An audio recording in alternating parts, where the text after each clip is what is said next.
साथियों नमस्कार, स्वागत, अभिनंदन। भारतीय संविधान एवं राज्य व्यवस्था के बारे में पढ़ रहे हैं। आज हम चर्चा करेंगे कि 1947 का भारतीय स्वतंत्रता अधिनियम में कौन कौन से प्रावधान किए गए थे, इस अधिनियम की कौन कौन सी विशेषताएं, कौन कौन सी कमजोरियां हैं, साथ साथ में इस अधिनियम को हम क्यों पढ़ रहे हैं, क्या इससे कभी प्रतियोगिता परीक्षा में प्रश्न बना है या प्रश्न बनने की संभावना है। इसी क्रम में हम बातचीत करेंगे भारतीय स्वतंत्रता अधिनियम 1947। जैसा कि आप सभी को पता है, पहले भी हमने पढ़ा है, यह अधिनियम माउंटबेटन योजना के आधार पर लागू किया गया था। ऐसा प्रश्न पूछा जा सकता है, माउंटबेटन योजना के आधार पर कौन सा एक्ट बना था? तो 1947 का भारतीय स्वतंत्रता अधिनियम। ये 1947 का जो अधिनियम है, ये अधिनियम ये अधिनियम माउंटबेटन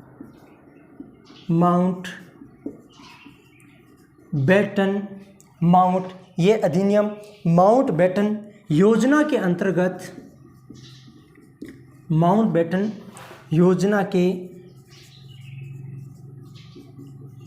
अंतर्गत लागू किया गया।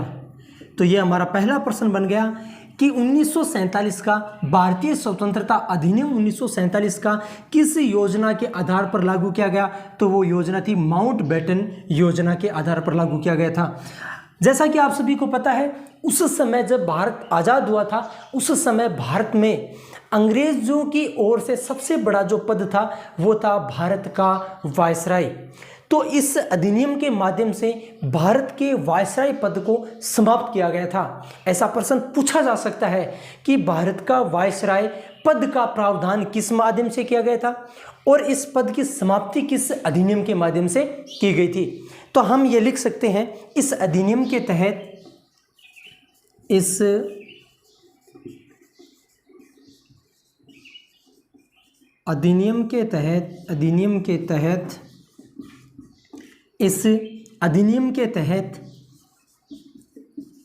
भारत के वायसराय पद को समाप्त किया गया।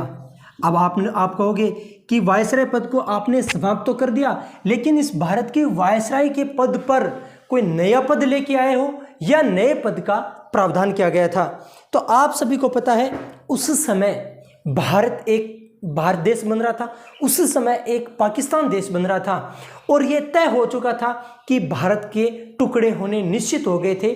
तो हुआ क्या कि भारत के लिए भारत का गवर्नर जनरल बनाया गया था, पाकिस्तान के लिए भी पाकिस्तान का गवर्नर जनरल बनाया गया था। और आपको पूछे, ये जो माउंटबेटन है, इसी माउंटबेटन को भारत का गवर्नर जनरल बनाया गया था। आपको पता है, ये इस गवर्नर जनरल की नियुक्ति किसके द्वारा की जाएगी? ब्रिटिश प्रधानमंत्री के द्वारा की जाएगी या ब्रिटिश सम्राट के द्वारा की जाएगी।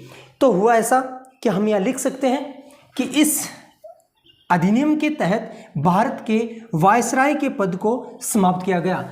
तो वायसराय पद को समाप्त कर दिया, अब एक नया पद का सृजन कर दिया और उस पद का नाम रखा भारत का गवर्नर जनरल, पाकिस्तान का गवर्नर जनरल, जिसकी नियुक्ति ब्रिटिश सम्राट के द्वारा की जाएगी। तो हम ये आगे इसी क्रम में लिख लेते हैं, इस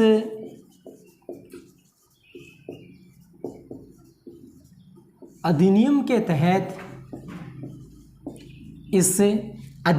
तहत भारत का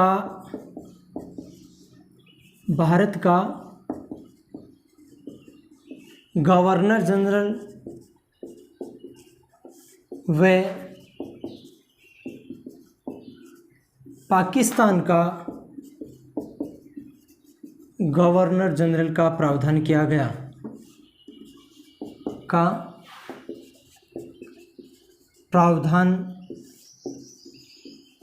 गया जिसकी नियुक्ति, मतलब ये जो गवर्नर जनरल है, जिसकी नियुक्ति, अब आपको पता है इसकी नियुक्ति कौन करेगा?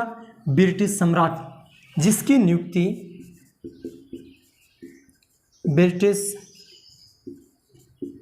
सम्राट के द्वारा की जाएगी, जिसकी नियुक्ति ब्रिटिश सम्राट के द्वारा की जाएगी। इस अधिनियम के तहत भारत का गवर्नर जनरल व पाकिस्तान का गवर्नर जनरल का प्रावधान किया गया, जिसकी नियुक्ति ब्रिटिश सम्राट के द्वारा की जाएगी। अब आप पूछोगे, क्या भारत में गवर्नर जनरल किसी को बनाया गया था, पाकिस्तान में गवर्नर जनरल किसी को बनाया गया था? तो आप सभी को पता है भारत में गवर्नर जनरल बनाया गया था। किसको बनाया गया था? उसी माउंटबेटन को भारत का गवर्नर जनरल बनाया गया था। आपको पता है ये अंतिम और स्वतंत्र भारत के प्रथम गवर्नर जनरल ये थे। कौन? माउंटबेटन। तो इनके बारे में अभी चर्चा कर लेते हैं, माउंटबेटन के बारे में चर्चा कर लेते हैं।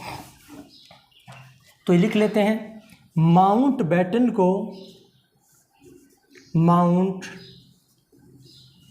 को भारत का गवर्नर जनरल बनाया गया। माउंटबेटन को भारत का गवर्नर जनरल बनाया गया तथा जवाहरलाल नेहरू को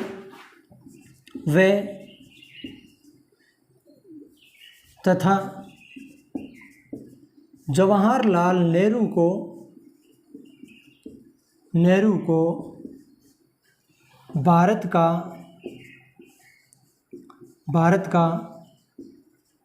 प्रधानमंत्री बनाया गया। अब आपको पता है ये गवर्नर जनरल का मतलब है आज का राष्ट्रपति पद। भारत का प्रथम गवर्नर जनरल कौन बना था? माउंटबेटन। और ये कब बना था? ये स्वतंत्रता के बाद की बात कर रहे हैं हम किस अधिनियम के बारे में बातचीत कर रहे हैं? भारतीय स्वतंत्रता अधिनियम 1947 के बारे में चर्चा कर रहे हैं। 1947 का जो भारतीय स्वतंत्रता अधिनियम है, इस अधिनियम के माध्यम से माउंटबेटन को भारत का गवर्नर जनरल बनाया गया था। ये स्वतंत्र भारत के प्रथम गवर्नर जनरल थे। और आपको पता है पाकिस्तान की ओर से मोहम्मद अली जिन्ना को, इसी क्रम में हम लिख लेते हैं, पाकिस्तान की ओर से पाकिस्तान का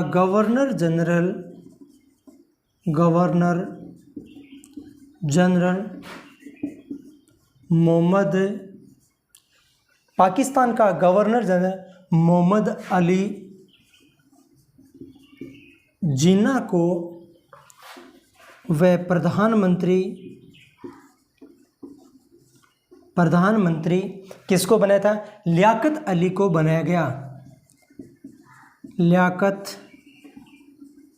अली को बनाया गया। अब इसी क्रम में हम दोहरा लेते हैं, माउंटबेटन को भारत का गवर्नर जनरल बनाया गया व जवाहरलाल नेहरू को भारत का प्रधानमंत्री बनाया गया। पाकिस्तान की ओर से पाकिस्तान का गवर्नर जनरल मोहम्मद अली जिन्ना को बनाया गया, प्रधानमंत्री लियाकत अली को बनाया गया। ये जो दोनों के दोनों जो प्रावधान है, ये प्रावधान 1947 का भारतीय स्वतंत्रता अधिनियम में किए गए थे। अब आप सभी को पता है कि भारत का अंतिम गवर्नर जनरल सी गोपालाचारी को बनाया गया था। तो ये हम लिख लेते हैं, भारत का अंतिम गवर्नर जनरल, भारत का अंतिम गवर्नर जनरल सी गोपालाचारी को बनाया गया था। सी गोपालाचारी को बनाया गया। सी गोपालाचारी को बनाया गया। माउंटबेटन तो कौन था? अंग्रेजी अधिकारी था। लेकिन सी गोपालाचारी कौन थे? ये भारतीय थे।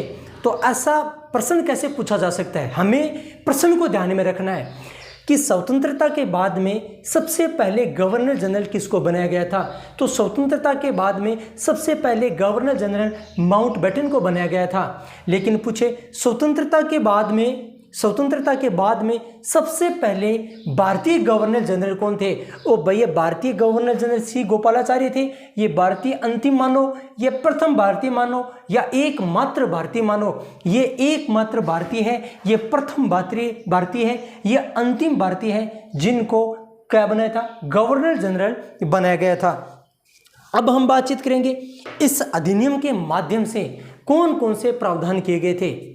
इसी क्रम में हम चर्चा करेंगे कि जब ये अधिनियम लागू हुआ तो इस अधिनियम में कौन कौन से प्रावधान लागू हुए थे, उन प्रावधानों के बारे में चर्चा करेंगे ताकि हमारे प्रावधान भी याद हो जाए, अधिनियम भी याद हो जाए और प्रश्न भी हमारा सही हो जाए। तो पहला जो प्रावधान था वो ये था, इस अधिनियम के तहत भारत को स्वतंत्रता प्रदान की गई थी। इस अधिनियम के तहत कौन कौन से प्रावधान हैं, उन प्रावधानों के बारे में चर्चा कर लेते हैं। तो पहला प्रावधान, इस अधिनियम के तहत भारत को स्वतंत्रता प्रदान की गई। अगर पूछे कि भारत को स्वतंत्रता किस अधिनियम के माध्यम से प्रदान की गई, तो हमारा उत्तर होगा भारतीय स्वतंत्रता अधिनियम 1947। और भारत अपना स्वतंत्रता दिवस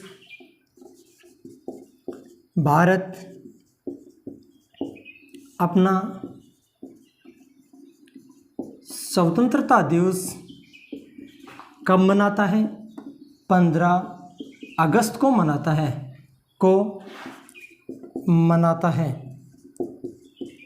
15 अगस्त को मनाता है। तो ये पहला अधिनियम कि इस जो पहला प्रावधान, इस अधिनियम के तहत भारत को स्वतंत्रता प्रदान की गई।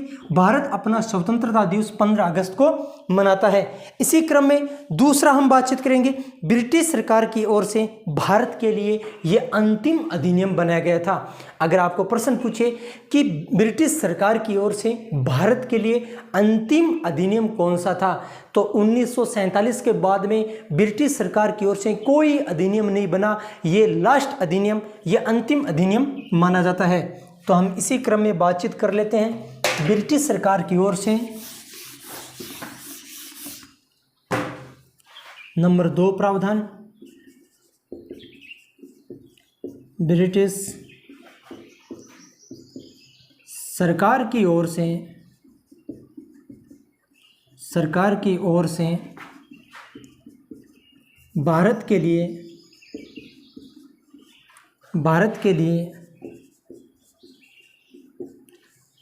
अंतिम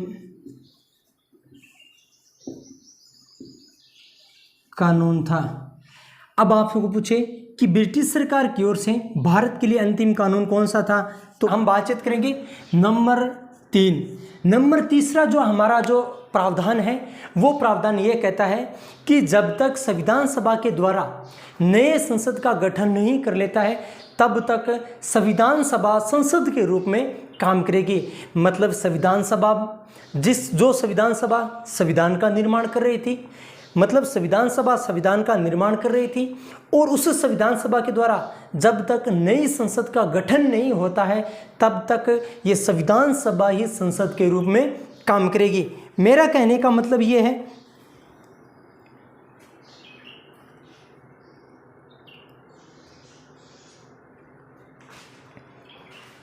अब हम बातचीत करेंगे नंबर 3 के प्रावधान के बारे में। नंबर 3 का प्रावधान यह कहता है कि संविधान सभा के तहत जब तक संसद का गठन नहीं होता है, तब तक संविधान सभा ही संसद के रूप में काम करेगी। मैं मेरी बात को पुनः दोहराता हूँ। मतलब ये हुआ, मोटा मोटी कहने का मतलब ये है कि जो संविधान सभा संसद के रूप में काम कर रही, वो संसद के रूप में काम करेगी। कब तक करेगी? कि जब तक नई संसद का गठन नहीं हो जाता है। तो नंबर 3 में प्रावधान ये है, जब तक नए संविधान के तहत जब तक नए संविधान के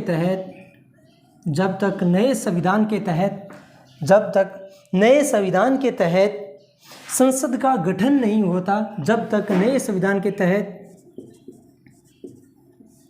संसद का गठन नहीं होता, संसद का गठन नहीं होता है, तब तक संविधान सभा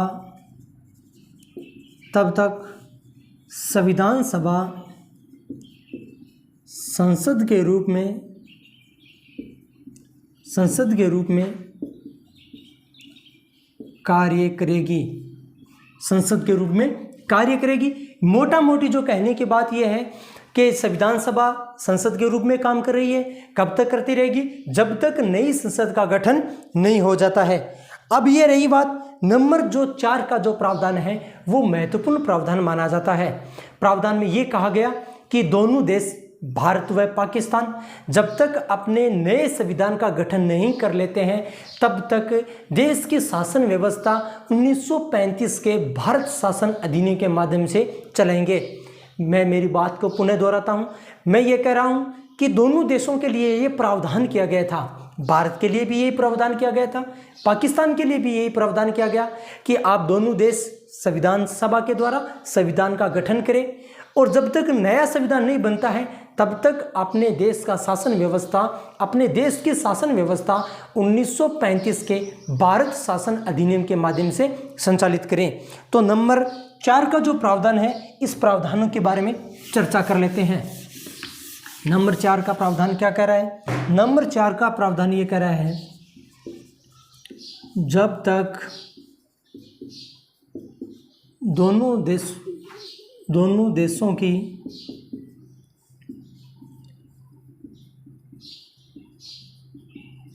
संविधान सभा, जब तक दोनों देशों की संविधान सभा नए संविधान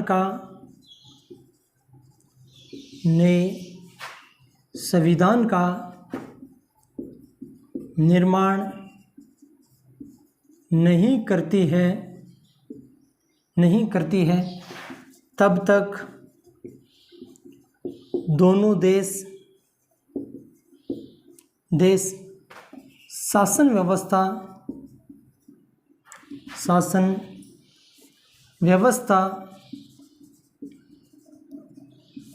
1935 के भारत शासन अधिनियम से चलाएंगे। भारत शासन अधिनियम से संचालित करेंगे।